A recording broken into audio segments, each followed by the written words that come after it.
So it's a combination of all of these technologies that lead to essentially saying digital governance. What does then digital governance mean?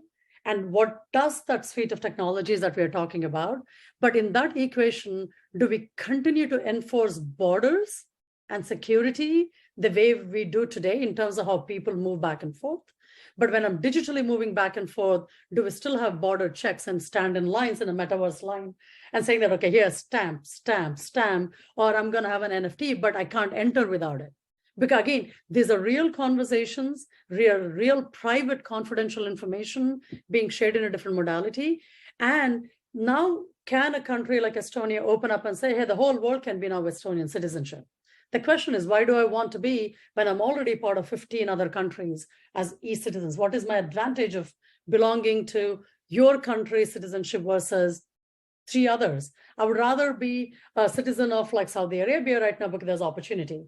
So all kinds of interesting conversations can be brought to fore just for the sake of debating, saying that how do you make a case for the 8.1 billion population that's soon to be?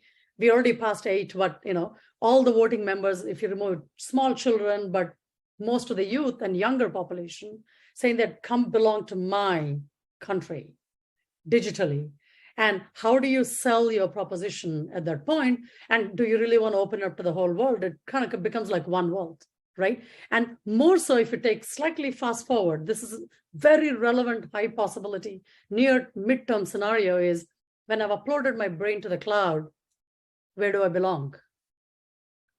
What are you serving? Are you serving my intelligence, cognitive capacity, or are you serving just my physical body? Where I sit, what I do, and I still have to eat, move, whatever I want to do, that's it, right? So can we uncouple or decouple all the services government does, and can we privatize it all?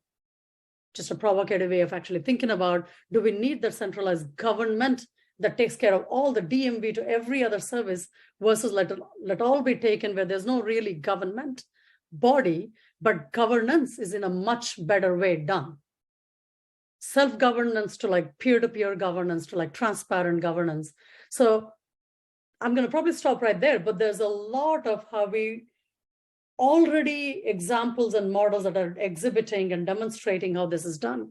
The question is, when do we hit that inflection point where it truly becomes an unruly, digital, uncivilized society, but how do you civilize the society digitally? Mm-hmm. Anitha, I'm first of all, I mean, I just love the way that you deconstruct this stuff because it's very unique the way you do it. But I just want to make a couple of observations, right?